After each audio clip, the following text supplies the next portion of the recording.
Selamat datang di channel kami. Banyak ringkasan film-film menarik. Biar selalu update, tekan subscribe dan nyalakan notifikasi. Untuk mensupport kami boleh like dan bagikan video kami. Silahkan menonton. Narasi seorang wanita muda bernama Marie Joseph He, yang lahir dan dibesarkan di sebuah biara, membuka film seperti dongeng. Dia adalah seorang pemberontak berjiwa bebas yang sering mendapat masalah dengan para biarawati, terutama kepala biara. Raja Louis XIV dari Prancis sedang bersiap-siap untuk berbicara kepada rakyat Prancis ketika seorang pembunuh melepaskan tembakan, mengganggu pidato Louis. Dia dipukul tetapi tidak terluka saat pria itu ditahan. Dokter Labarthe memberitahu Louis, yang mengkhawatirkan kematiannya sendiri, bahwa ada monster air unik yang memiliki kemampuan magis yang dapat membuatnya abadi. Kapten Yes de la Croix memimpin kompi nelayan yang diminta Louis. Mereka menemukan makhluk itu, Putri Duyung, dan mulai menggunakan jaring untuk menangkapnya. Pasangannya juga ditangkap dan berusaha melarikan diri dari nelayan, tetapi Yes hanya membiarkannya berenang sebelum kembali ke Prancis. Labarthe memberitahu Louis bahwa proses untuk membuatnya abadi memerlukan pelepasan organ Putri Duyung dan dilakukan selama gerhana. Pastor Francois Lachaise adalah satu-satunya orang yang menentangnya. Biara tempat Marie Joseph He tinggal menerima komunikasi dari Lachaise atas permintaan raja, dan kepala biara ingin menyingkirkannya. Lachaise tiba di biara dengan sekelompok untuk membawa gadis itu kembali, memberinya gagasan bahwa dia akan pergi ke Versailles untuk menampilkan musik. Ketika Marie Joseph He pertama kali tiba di Versailles, dia kagum dengan betapa indahnya lokasi itu. Dia berteman dengan seorang pelayan bernama Magali, tetapi semua orang melihatnya sebagai orang luar biasa karena mereka tidak menyadari bahwa dia adalah putri raja.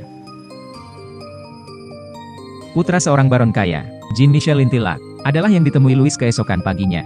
Louis diberitahu oleh Lintilhac bahwa ayahnya sedang sekarat dan dalam kondisi kritis.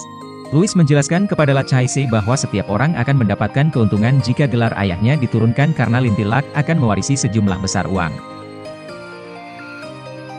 Saat berjalan dengan Magali, Marie Joseph He memperhatikan bahwa orang-orang sedang menatapnya. Dia bertemu Yes untuk pertama kalinya di air mancur, di mana dia langsung jatuh cinta. Marie Joseph He tersandung dan jatuh ke air mancur saat Louis dan tentaranya tiba. Dia ditarik keluar dan diperkenalkan kepada ayahnya untuk pertama kalinya oleh Lintilhac, meskipun dia terus menyembunyikan informasi tentang hubungan mereka.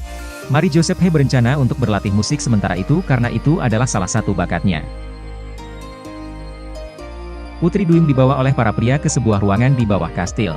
Setelah mengetahui bahwa dia depresi dan sengsara karena dipisahkan dari pasangannya, Louis menginstruksikan para pria untuk merawatnya sehingga prosesnya dapat berlangsung tanpa hambatan. Marie Joseph He kemudian merasakan getaran pada harpanya saat dia mencoba berlatih di kamarnya dan mengikuti suara yang dia dengar. Dia diarahkan ke sana, di mana Putri Duyung ditempatkan. Ketika Marie Joseph He pertama kali bertemu dengan Putri Duyung, dia mengejutkannya.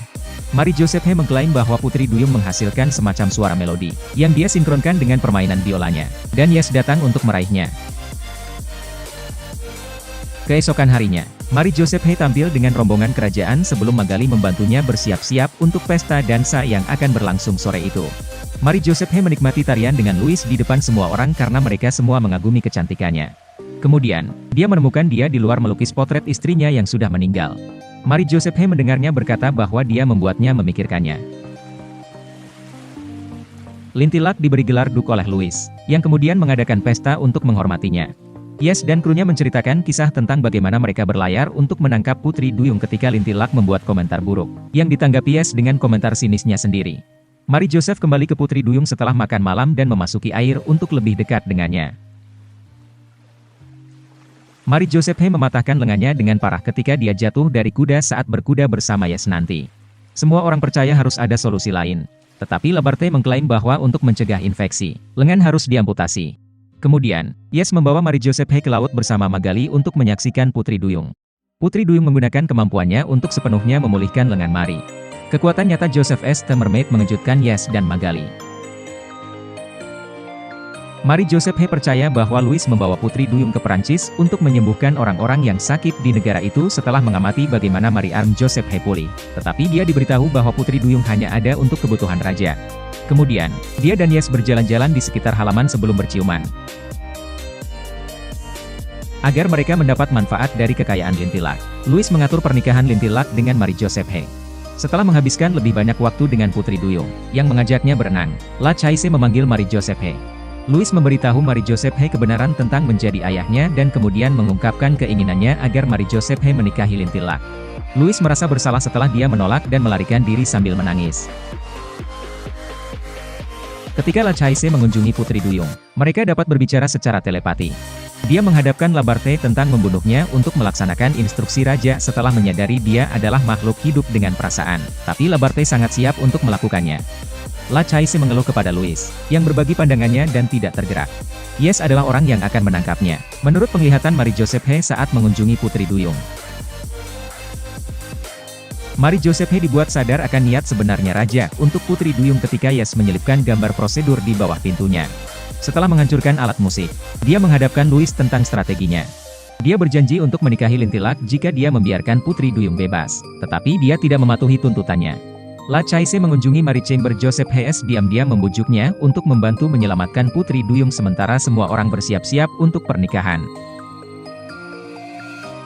Keduanya memasuki ruangan tempat Yes juga berusaha membebaskan Putri Duyung.